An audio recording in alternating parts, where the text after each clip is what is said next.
vulnerability is allowing yourself to be seen as you are, not as you want to be seen or how you're expected to be seen. One of the things that we don't deal with in the sporting world is the art of vulnerability. And it wasn't about being staunch and chest out. No, it was tapping into emotions and the vulnerable aspect. The sheer energy, passion for life and infectious personality of my guest, Gideon Mzembe, will be just the kickstart you need to live more, dream more and be more. As a lifestyle personal trainer and actor who for many years excelled in the world of rugby league, where he spent time contracted with both the Brisbane Broncos and Manly Sea Eagles, he shares within this interview the reflections and insights into his journey. Most of us, we pull value in what we're dedicated to, so we're very extrinsically driven. When that subsides, we feel like we're empty. So you've got to start with something within you. The value will lead you to a sense of purpose. Gideon, welcome to share. It's good to be here, man. I appreciate you. What's happening? Yeah, awesome. Absolutely brilliant to have you on. And looking forward to you bringing the energy like you bring it online. Yeah. Oh man. I hope I don't disappoint. That's a big goal already. Wow. Yeah. No, very good. Now, everyone's got lots of chapters in their story, and so do you. But tell me a little bit about your story. Yeah, I mean, you said it, Steve. Everyone's got lots of chapters. Mine's only 30 chapters deep, and so my background originally, if you want to hear the story summary, I'm originally from a small country in Africa, southern east, called Malawi, and came here in 1993 due to civil unrest over there. And as soon as we got here, I hit the ground running. Found my favorite hobby, which was rugby league. Took some time to get used to because obviously we've got the soccer background back home, but so much so, hit the ground running with rugby league, made a few rep teams. From then on, throughout primary school, I received a sporting scholarship to go to boys grammar. Did my 5 years there, transitioned to rugby union. Didn't quite like the taste of that. Switched back to rugby league, signed with the Brisbane Broncos. I was there for 3 years. And then after that, left and went to Manly for a year. To then I realised I wasn't really that much in love with rugby league, so I decided to join the arts, the acting world, if you will, after being inspired by my younger brother's efforts, him going through the National Institute of Dramatic Arts. And then from then on, just continue with the acting game. And I've done a series of theatre plays, George Orwell plays, some Shakespeare, etc. And then leading up to today, I run a wellness business titled ZEMBITION, and which stands to empower individuals to live a more empowering, healthy lifestyle. So that's me. Yeah, brilliant. Excellent. Yeah. I'd love to kind of dive into some of those parts of your story, but talk to me about being a refugee from Malawi.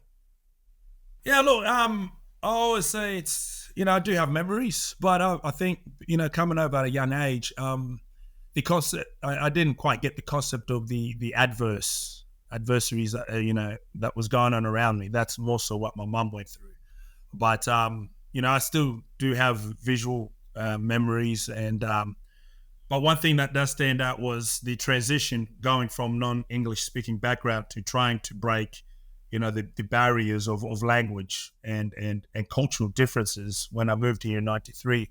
And that's why I'm forever grateful with the sport of rugby league, because that was my barrier breaker, if you will, into making friends and allowing myself to exercise the art of communication and being understood as much as understanding others. So, yeah. Yeah. How old were you when you came to Australia? So I was 8, turning 8. Yeah, wow. Yeah. Yeah. Yeah, wow. And how old are you now? 38. Yeah, I had to think about that. 38.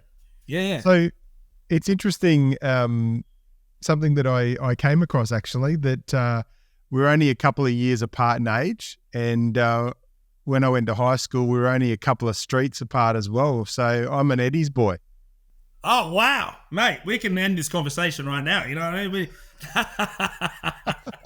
And I got much love from the St. Edmunds boys. I got plenty of friends from there, and that beef or whatever it is, it's immature stuff. It's all it's interesting. My son goes to St. Edmunds. He's changing next year, but he's gone to St. Edmunds since year 7, and it's really interesting because for him, I say to him, I said, do you still do a challenge cup between St. Edmunds and Grammar? He's like, no. Because we remember Oh, back in the day, you'd do a challenge yeah. cup, right? The So Challenge Cup, absolutely. the first team from Eddie's would play the first team, and they were big, as you'd know. They Yeah. were really big grudge matches, Yeah. and Yeah. it was the Challenge Cup. So you'd have first volleyball versus first volleyball, Exactly. and probably the biggest one I think was probably rugby and soccer Yeah. or football Yeah. were the big ones, because sometimes there were plenty of fights, which is Yeah. probably why the Challenge Cup probably died out. But it was good memories, good times. There was definitely some red cards and send offs in some of those games. Indeed. I remember. Yeah. So, which was good. But you attended Ipswich Grammar on a scholarship, Indeed. Yeah. Yeah. I was very fortunate enough to receive that. So yeah. and was that for rugby league? Yes, it was. It was definitely for rugby league, and yeah, forever grateful. I always want to touch on the subject of scholarships, because a lot of people don't really understand what a scholarship is. And in my situation, a family, the Pattersons, Rod and Y Patterson, they paid for my intuition. They paid for my school fees ultimately. So that's how my scholarship came about. So I'm always going to highlight that point, how grateful I am, and who was responsible for me attending there for 5 years. Yeah, yeah. And how was schooling for you? It was still a culture shock. I mean, we came in 93, and it just happened so fast. 99, 98, jumped into high school straight away, going to all boys school, so I mean, so being a young man, you want to explore your social life, Yep. but everything just happened so fast. I do have memories, but then again, I try and look back and reflect as often, and talking with the boys. But for me, it just happened so fast. It was a blink of an eye, and it was time to go. Yeah. Yeah, yeah. Now, you said you obviously coming from Malawi, you didn't really have a lot of, I suppose you weren't in touch with that kind of adversity from an experience perspective, being Right. so young. But what did your parents instill in you, or what are some of the stories of that adversity back in Malawi? Well, I mean, some of the things that was, to be grateful for life. Count your blessings is definitely at the top of the list. Malawi is a third world country, and still to today, it's still, I think, within top 5 poorest countries in the world. And so with that, being grateful, and on top of that, it's just work hard, never give up. All the things that you probably hear me say on social media, it stems off my family. My mum and dad setting the examples of never giving up, having to move around constantly with that family support, asking for help, vulnerability, like all these elements that you hear me speaking of, I've witnessed it firsthand. And I was fortunate enough to have friends and make friends, again, because of rugby league. And today I've got, more friends than I can even count on my hands, and networks, if you will. But I couldn't imagine what life would be like for them back then, with that family and et cetera. Yeah. And I wanted to ask you as well, because I was obviously going through some of the research on you. Do you think that when you were born that you already had a connection with Australia? You know what? It's funny you asked that. Who have you been talking to? Well, is my information right that you were born on Australia Day?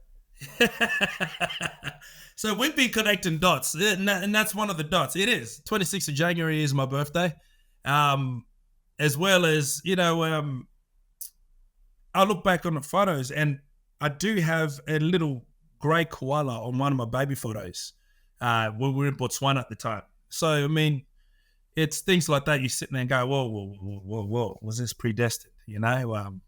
So yeah, I often talk about that actually, and we were talking about it recently. That's why I'm wondering who you've been talking to. So well, it's interesting actually.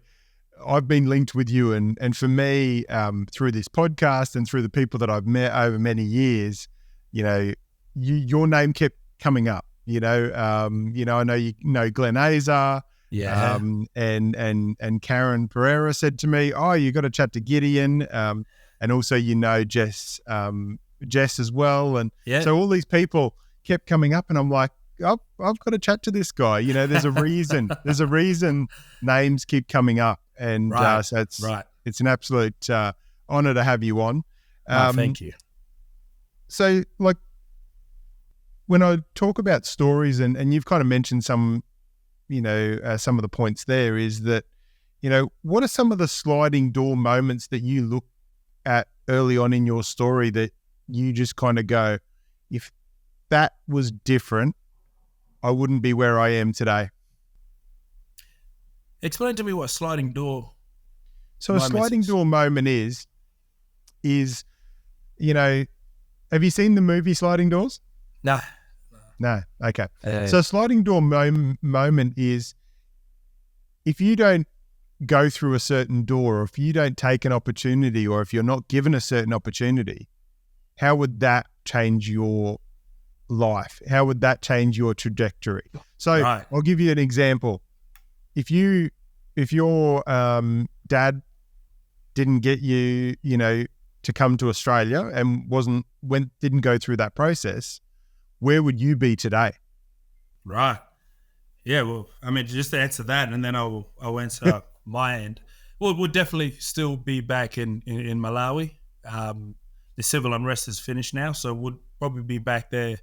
Who knows what would be trying to pursue, but with the limited resources and options there, it could have been anything, Yeah. But when I look back on my life, I think if it wasn't for football, I definitely would have been a street kid. When I was 12 years old, I'd been arrested at least 5-6 times, from shoplifting to bike theft to whatever it was, So I was sort of starting to fall off the rails, if you will. And yeah, it was peer pressure, needed to be around people, friends. Just a young kid trying to fit in, I guess. So you found rugby. So you found rugby league. Yeah. How did that change you? So rugby league, ultimately, I was, doing my thing on the sidelines after school, et cetera. And it wasn't until I was chosen, represent Queensland in under 12s. And with that, we got to fly out to South Australia, got billeted by a family, and we played the carnival there. And, I was sitting there thinking, man, I'm doing this because I know how to play this simple game. For me, it was simple. I'm scoring 7 tries a game. But what it was, I wondered where else I could take this. And a gentleman by the name of David Bell, may he rest in peace, approached me at the carnival, and he said, would like to offer you a full sporting scholarship to Ipswich Grammar, where you will be attending high school. And in my head, I was scheduled to go, I was destined to go to a high school called Dacabin High. And if you do your homework on Dacabin High back in the early 2000s, you'll find some things there. And just sticking to rugby league, I guess, the universe or God, because I'm a man of faith, just kept, opening more sliding doors, if you will. And so if I hadn't picked up the football, I would have been something else, and no doubt. Yeah. Yeah, wow. Yeah. So talk to me about, obviously, going through rugby league, and then you got to play professionally? Yeah, well, as professionally as so I played in what they call the Queensland Cup, and I was fortunate enough to play some trial games with the Brisbane Broncos, against Melbourne Storm and Canberra Raiders. And but I never became the superstar that I thought I was going to become. And that's what comes with the territory, I guess.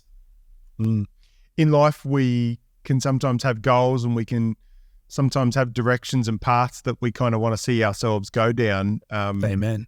And sometimes there's dead ends, and sometimes there's direction changes. Talk to me about not being able to reach the heights that you probably wanted to. Yeah, I usually call that chapter. I often call that chapter the plane that never took off. It was tough, I feel, post high school, signed with the Brisbane Broncos. By that stage, my dad had moved back to Africa and to help rebuild Africa, build schools and stuff like that. So I'd called him up and said, Dad, I've made it. Things are going to change. I waited 3 years to make my NRL debut, only to get the tap on the shoulder from Wayne Bennett himself. and let me know that the club's moving forward and I'm not part of the plans. And with that, it resulted me going to, the dark place. Self-worth was decreased, and substance abuse became, the forefront of it all.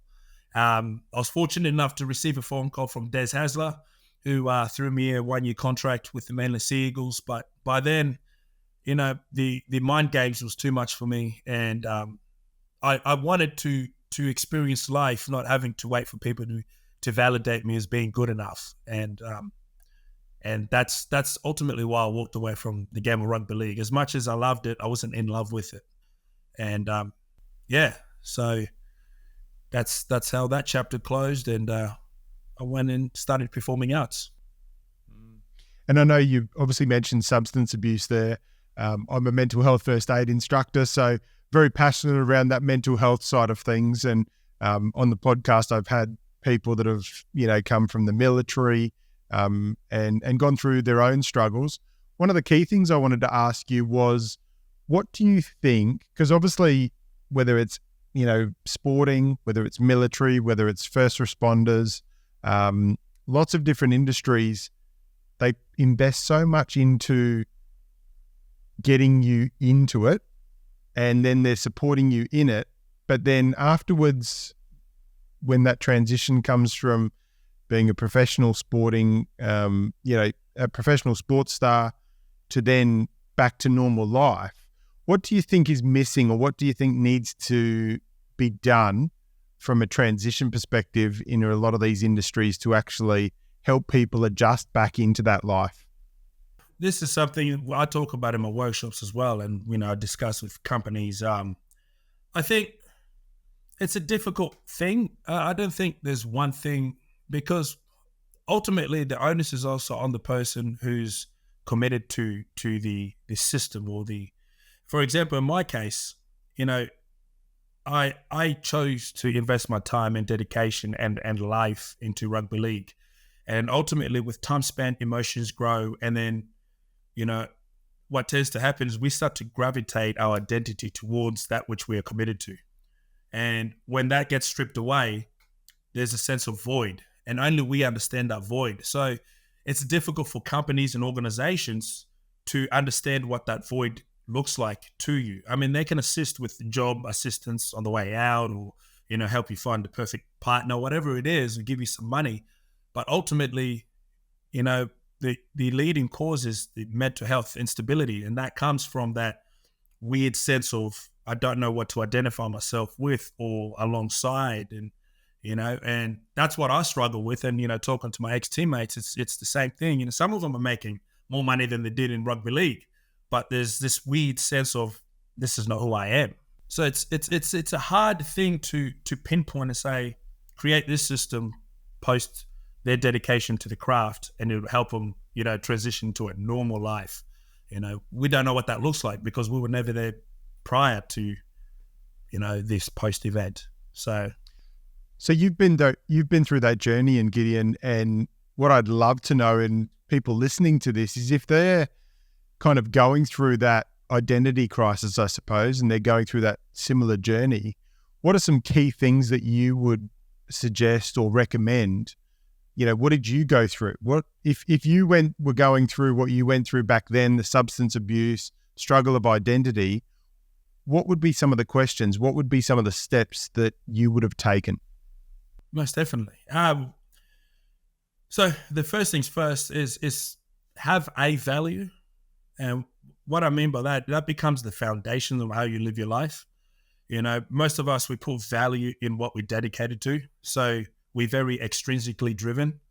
Ambition, material, whatever. So when we're extrinsically driven, when that subsides, we feel like we're empty.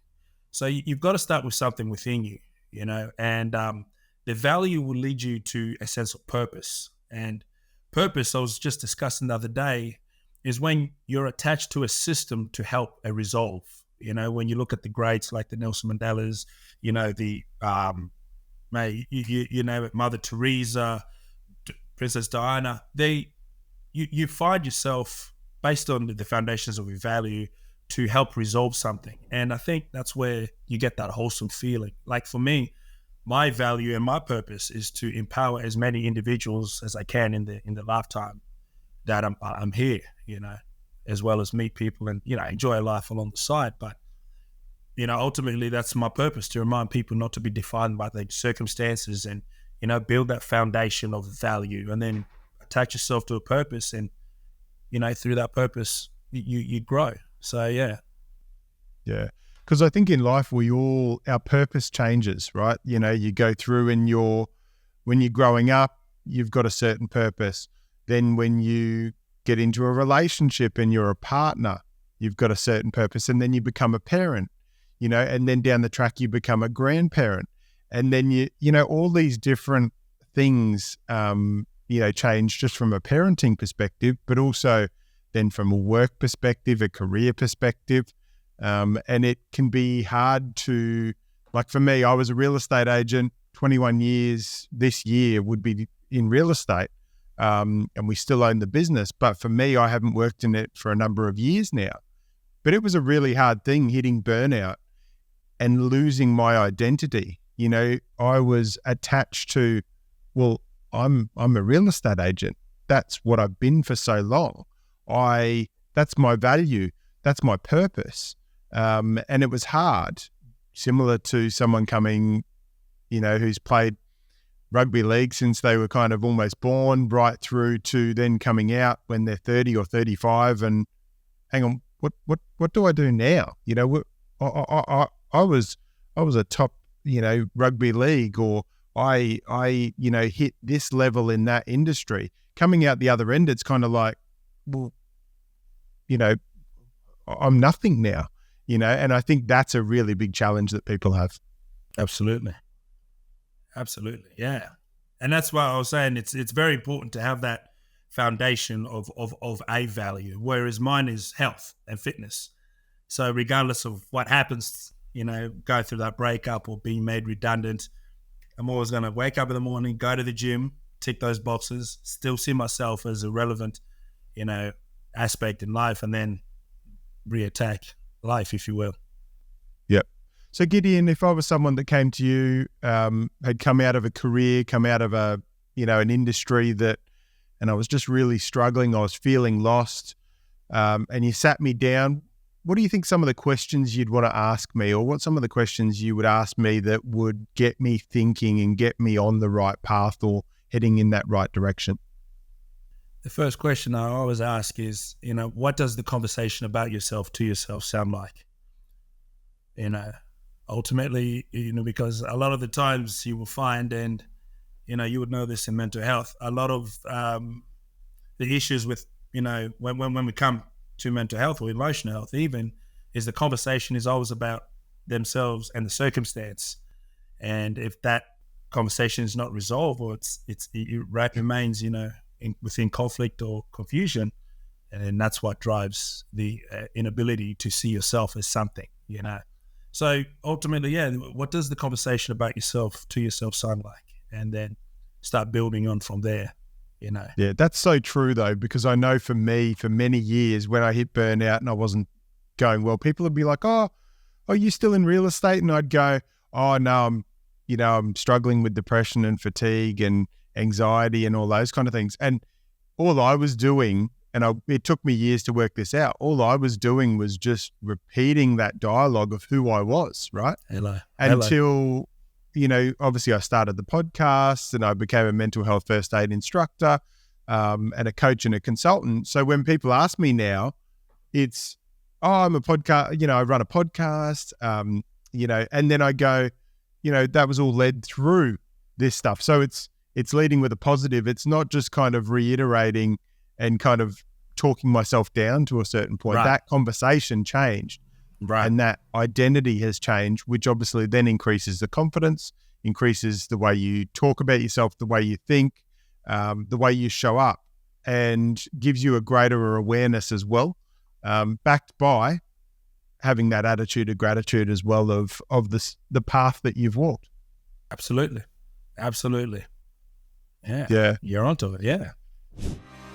Before we get back into the episode, from time to time you might have a burning question, a guest recommendation, a comment or some feedback, which I always appreciate. If so, I'd love to continue the conversation after this episode, so let's connect. I'm easy to find, but the best place to engage and connect is on Instagram, @TheSteveHodgson. But that's enough from me. Let's get back into the episode. Now, so did you go from NRL and rugby league? Did theatre and acting kind of give you that dopamine hit, give you that kind of feeling of that you had when you were playing rugby league? Not at all. No? Theatre was a game changer for me. For anybody that knows the arts, especially acting, I studied film and TV. I just ended up in theatre somehow. Yep. But to get into the game and understand the game, one of the things that we don't deal with in the sporting world is the art of vulnerability. And that's something that I really had to embrace. It wasn't about big staunch and, chest out, bicep. No, it was really tapping into emotions and, the vulnerable aspect. And that took me a while. That took me a long time to really play with. So, yeah. Yeah. So talk to me a little bit more about that. Is it talking in your different roles? You've got the difference between masculinity and femininity. You've got, staunch and tough, but then you've also got the softness in some roles as well. Yeah. Right. But it's deeper than that actually, because what it is, and I've come to learn that, vulnerability is allowing yourself to be seen as you are, not as you want to be seen or how you're expected to be seen.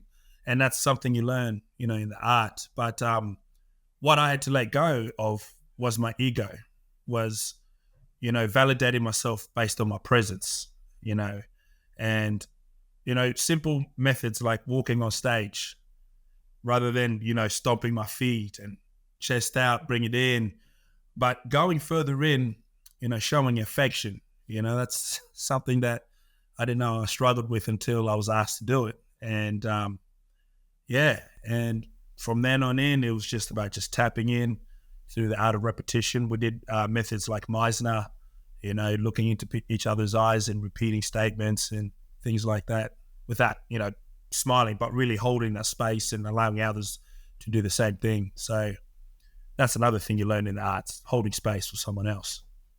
Yeah. So in that journey in the arts, very early on, was there a moment or a couple of moments that you thought, this isn't for me, I'm going to give up? Absolutely. Week 1, day 1. So I looked at my teacher, Peter Kent, PK, one of the greatest American acting coaches to ever live. I was actually fortunate enough to be with him on a feature film we just wrapped up. And, he said to me, Gideon, if you are always going to identify yourself based on your physique and, your image, you got to miss out on the opportunity of experiencing your existence. And that hit me in a way I never thought. I've heard plenty of great coaches tell me some awesome speeches, but that little statement really shook me. And because deep down, I knew I wasn't really me. I was what everybody celebrated me to be. And and for the first time in a long time, we did a little small piece, part of the acting course where I was scheduled to cry. And that was something that was, it was a moment. It really was. And that was the switch. That was the switch that was ultimately, led to me saying, I have to allow myself to experience myself in this lifetime and not be ego driven, not drive myself based on this, extrinsic elements and stuff like that, but really be present and hold space and be here, so. And obviously, you do a lot of personal development now. You focus on coaching and also, personal training, getting people to work on their performance, getting people to work on their wellness and well-being, more holistically than just, training the biceps or the triceps, but really focusing on, getting the best they can out of life. Absolutely. Talk to me about the relationship that sacrifice plays in people's journey towards what they want. Sorry, there was a glitch there. What was the question? Oh, that's all right. Talk to me about this. Talk to me about the relationship that sacrifice plays in the journey to towards what people want? Yeah, it's definitely the narratives that they've hung on to. You know, even often when we introduce, or offer or present new implementations that would lead to a different lifestyle, a lot of people find difficult to let go of old narratives because of the fear of becoming something that they've never been, or presenting themselves to their new environments as something that they've never presented themselves as. And I've got this thing where I talk about, like, a fixed mindset is not necessarily a negative thing. It should also be seen as a form of defense mechanism, because a lot of us, we've had to create a mindset to overcome circumstances that some of us were absent from, and we had to choose a character to represent, to survive through that. And that character has best represented us upon days, weeks, months, years. And so it's hard for us to change upon a snap of the finger or an advice. And so rather than seeing that person as a negative, fixed mindset, just understand that they could be protecting themselves and they're still in survival mode. And so these are some of the things we really need to be open-minded to when we're trying to implement. Well, that's my approach anyway, when I try and implement my, elements of a healthier lifestyle, if you will. Yeah. And talk to me about how, obviously through your challenges, what you've learned through resilience and what you teach other people about how resilience can empower them. Absolutely. Bringing it back to the conversation about yourself to yourself, that's something you really need to become familiar with, because then you're able to identify in which moments you're betraying yourself, and the more often you betray yourself, the more you're empowering the idea that you're not of any value or self-worth, and sense of validation goes out the window, and you're forever waiting for a round of applause. So it's that really get that conversation about yourself to yourself understood, and then present that to the world. And when the world tries to sort of misdirect you or re-guide you, etc., within reason, you've got something to give back. And that way you get to experience your existence rather than just going along for the ride. You come into the world, you say, this is who I am. And the world says, nah, we need you to be this way. It allows you to say, well, wait a minute, to be in a conversation against, temptations and influence, etc. It really brings that awareness of self, rather than having to show up out of obligation or, peer pressure, et cetera, et cetera. Ultimately, I say to people, are you able to identify if you're being something or someone, and they're two different elements right there. So, yeah.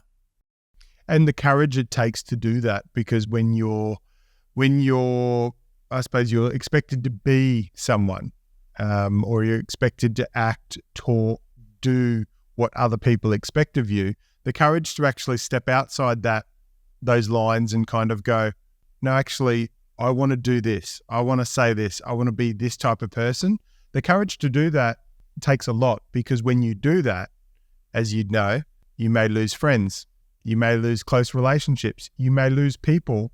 But the people that do stay, the people that walk on that path with you moving forward, are the people that are meant to be there. They're the people that, no matter who you are, they will be right next to you. But it is hard to lose relationships and lose friends and lose things that you'd attached yourself to, or people had attached to you that they felt was your identity.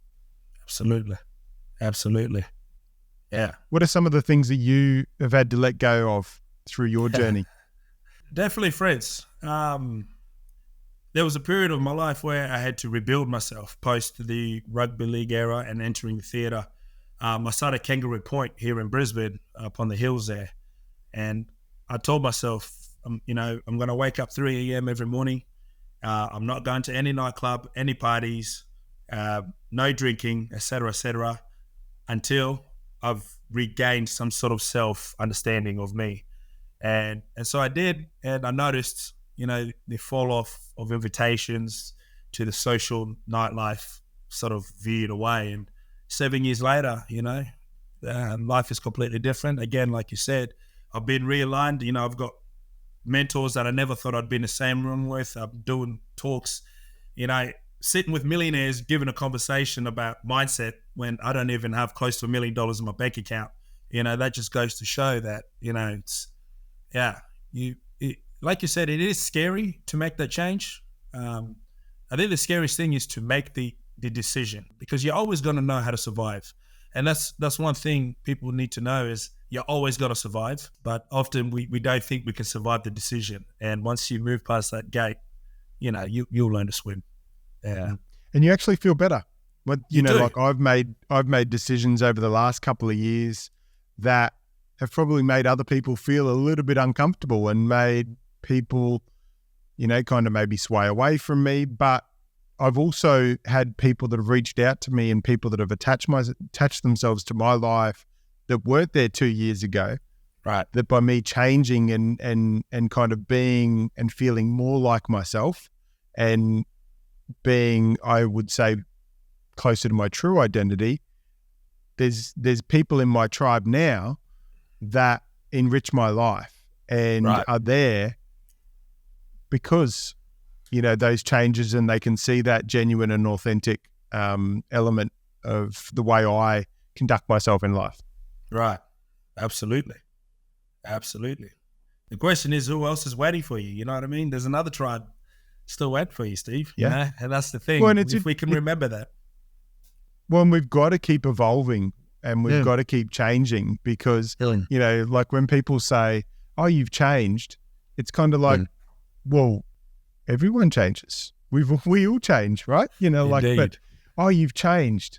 Well, yeah, we do. You change, I change, we all change. Yeah. And if we don't change, we just sit there and, like for me, one of the big things is, and I talk about events happening in life, me hitting burnout has been the biggest gift, and a friend of mine, Tom Panos, he says, some of the best gifts in life come poorly wrapped, and, one of the key things about this podcast though, is that I like to kind of obviously interview guests and get people on here that have been through some of those kind of, or have unwrapped some of those, poorly wrapped gifts, and what are the lessons or what are the things that they can inject into their story, or what can they change and implement right now that may make an event into the future maybe a little bit of a softer landing. And that's not all the way.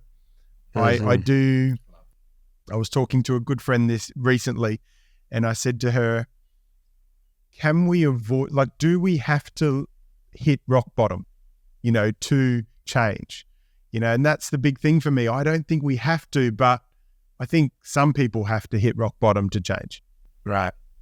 That's very true. I agree with that. Some people, they've overwhelmed themselves with commitment that rock bottom needs to happen for them to, start rebuilding and revalue what's going to help them, regain and evolve, if you will. Yeah, it's interesting. So you talk about, obviously, you've learned a lot of things through your journey and through your chapters. I'd love to know, what are some of the personal self-care non-negotiables and things that you do each and every day or on a weekly basis to ensure that, you stay on track? First things first, I pray every morning. That goes with that conversation. Rain, hail or shine, sick, dying, we say a prayer. Secondly, health, my fitness, get the body in check. I train quite vigorously. The reason being is because I'm checking with the mental conversation. What happens when I'm in that adverse situation? What are the narratives that are ticking over in my mind? And where else do those narratives show up in life? So I check them out in the morning before the day gets started. And so that's that. And by the time I meet my first client at 5 a.m., we're good to go. You know what I mean? Awesome. Yeah. And obviously through the challenges you've had in life, I always ask each guest, and I'd love to get your thoughts on it, is how has success changed throughout your life, and what do you define as success today? Right. Well, in the beginning, success was becoming a superstar NRL player, but again, that play never took off. But today, I'm stealing a quote here, but I really relate to it very close by Jim Rohn. he defines success as this progressive realization to a worthy goal. And so for me, I really align with that, that progressive realization. I started a business without knowing any elements, understanding of business logistics. I just put my hand up and said, here I am, and this is a service I provide. And along the way, there's been that progressive realization towards creating that community of empowered individuals. And, it's, we're growing, we're still growing.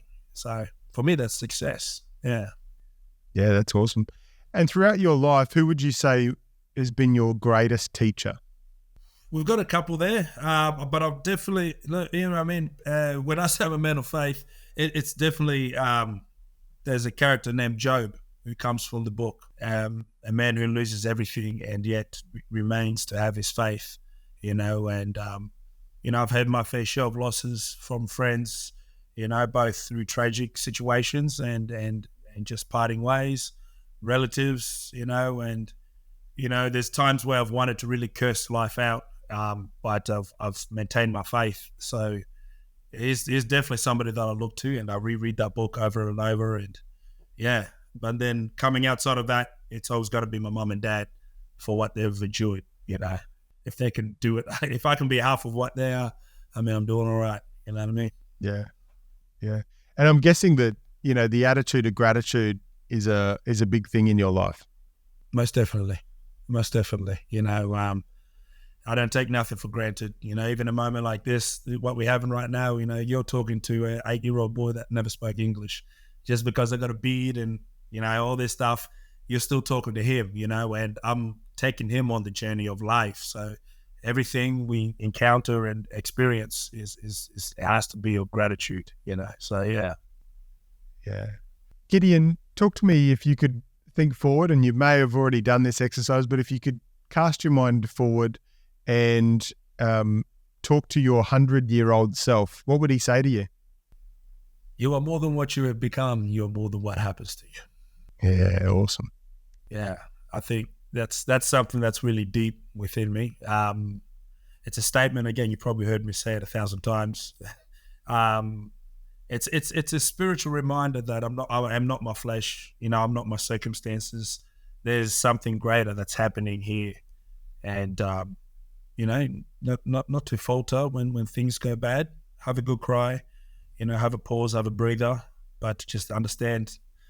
After the left foot takes action, let the right follow. Take a deep breath and keep repeating the process. You will move on. Yeah, beautiful, awesome. Talk to me about ZEMBITION. How did it start?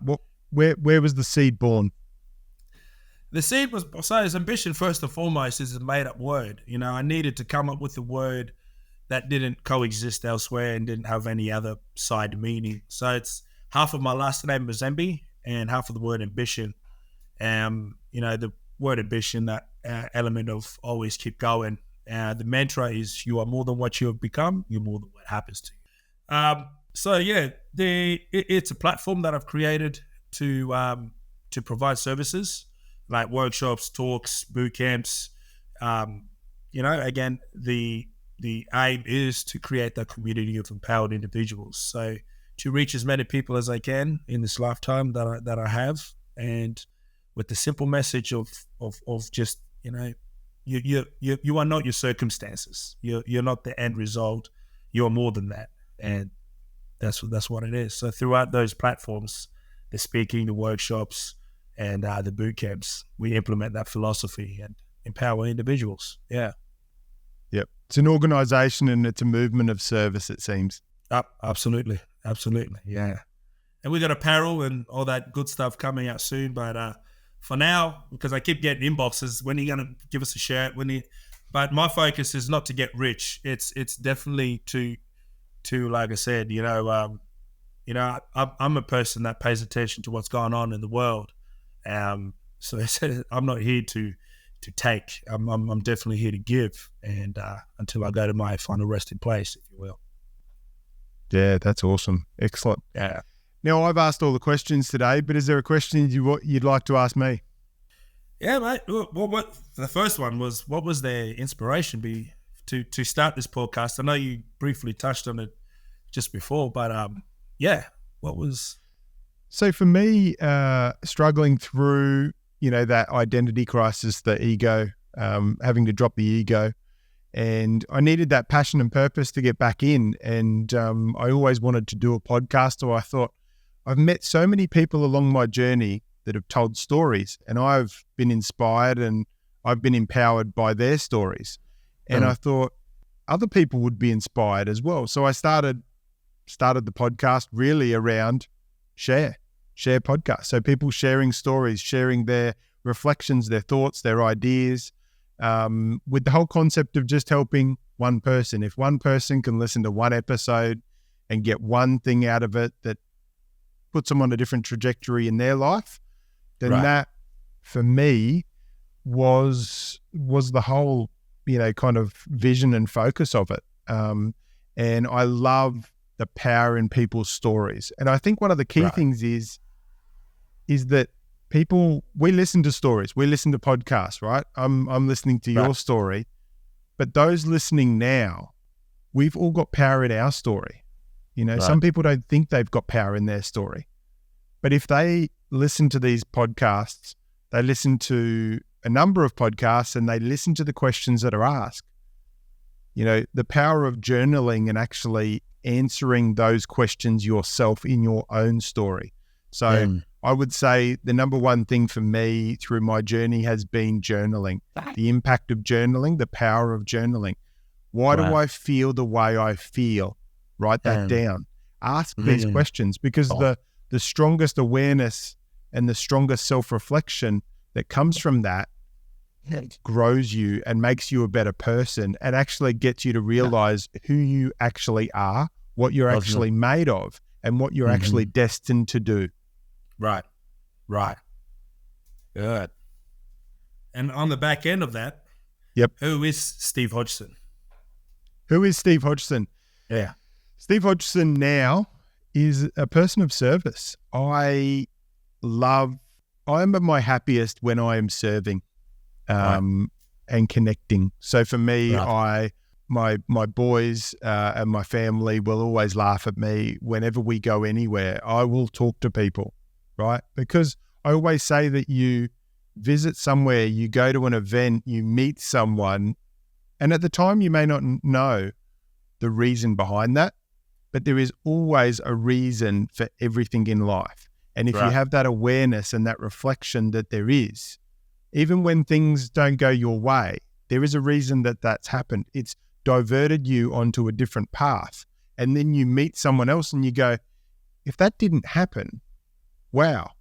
If for you, right, in your story, Gideon, if that person didn't come up to you at that under 12 carnival, right, and say, we want to give you a scholarship to Ipswich Grammar, it's a different thing, right? There's a connection through everything, right? Absolutely. Like if you did, if Wayne Bennett said, Gideon, yes, you are on our roster and you are in our plans, you'd probably be somewhere different today. It's interesting, all those different connections in the world, but some people don't have the connection, and some people don't trust in what the universe provides. And, life is not happening to you. Life is happening for you. And if you change your mindset around that, you treat every day and what happens to you very differently to if you think it's just happening to you, because then you're in a fixed mindset. Amen. If you're in the, life is happening for me, right? You're in a growth mindset, because you're looking for the gems, you're looking for the reasons, you're looking for what you can get out of it, how you can grow, how can it make you better? Like at the end of the day, all of us just need to be focusing on being better tomorrow than we were today. Boom. Absolutely. Yeah. Thank you. That was a couple of great questions, and it's well said.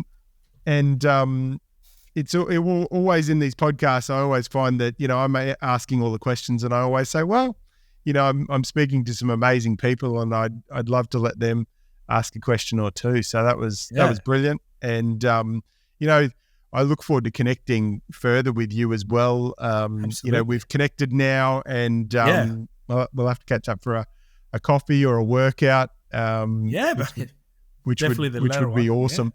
Now, Gideon, I wanted to ask you, how can people connect with you? What's the best way for them to connect with Zembition, with you personally, and to kind of engage and interact with what you're doing?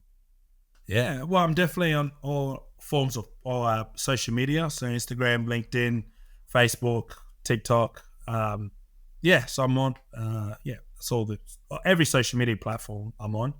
The website's just getting revamped at the moment, and we've got an app that we're about to drop as well. So, that's coming soon.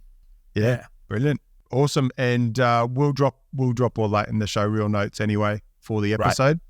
Right. But truly grateful for your time, for your reflections. Some absolute brilliant gems in that, and as I said, look forward to continuing to connect.